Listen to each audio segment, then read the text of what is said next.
Okay guys, Motor Car Nut here today.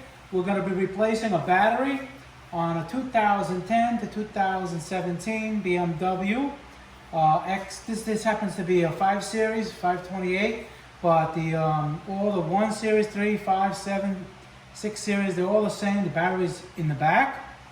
X Series cars, it's a little bit different, but still the battery's in the back. Same procedure to remove it. Okay, the first thing you're going to do, obviously, is pop open the trunk. If your trunk happens to be dead, your battery happens to be dead and you can't get into the trunk, I have a video. I can put a link on that on how to open it because there's no key. Okay.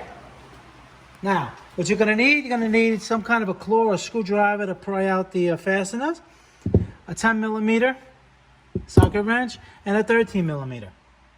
Okay?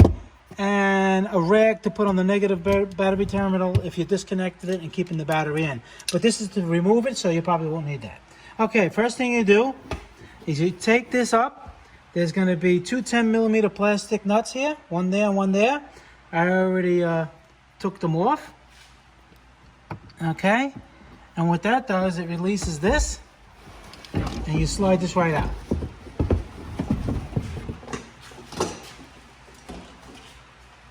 Next thing you're going to want to do is remove this. In order to remove this, you have to take this plastic trim off. And that's where this comes into play. Over here. You see right in here, there's fasteners. You just pry them up. Take them out. And they look like that. There's 4 of them. 1, 2, 3, and 4. Okay. Same thing over here.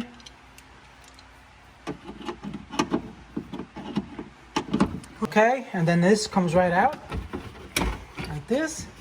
You put this to the side, put it in the back, and now this comes right out. Okay, and now I have it disconnected, but assume it's not disconnected. This is a 10mm. Okay, you take that off, put a rag there temporarily so it doesn't keep, making contact. Here's your 13mm right here. And honestly, whoever put this in did it wrong because this bolt doesn't really belong here. So they thought it was, but in your car, if it's done properly, just the bolt right here, all right, is a 13mm, just like up here. Okay, this goes on this side, down here.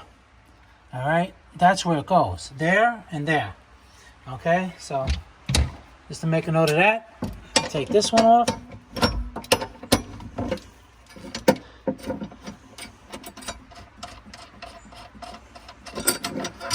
Okay.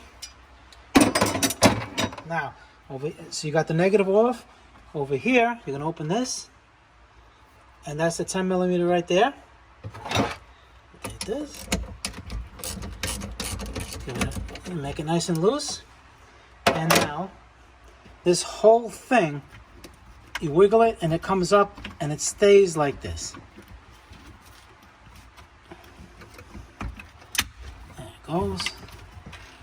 Okay, you see how it just hangs like this? Now the battery comes right out. Like this. Alright. And you just take the battery right out. This hangs in here like this. Make sure your little wires over here, nothing like that gets pulled out. Alright, just let it go on its own weight. It'll be okay. And reverse it. You just put it right back.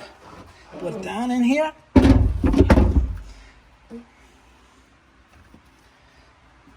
Oh, I'm sorry, and there was a vent here, see, and it came out. Okay, so before you take it out, it's no big deal, but before you take it out of this position over here, there's a little vent that goes right here. So let's move it back into position and show you what I'm talking about. All right. And you just put this here so it doesn't arc, because you always have to put the positive on first. If you do it backwards, you can blow the computer out. Okay, now where this went, this little vent hose, there's a hole right here. It goes right here. It's important because the battery needs to vent the gases to the outside. You don't want them in the engine compartment, I mean in the cabin. Okay? Then you just put like this, wiggle it on. Just make over here. You see there's a this red wire right there. Just make sure it goes on and it's not interfering with anything.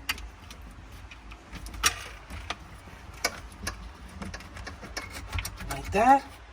Okay.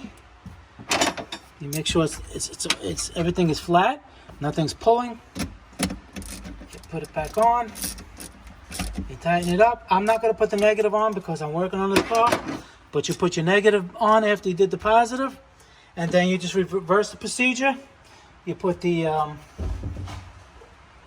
little trunk compartment thing over here. All right. But before you do that, do one step behind. I'm sorry.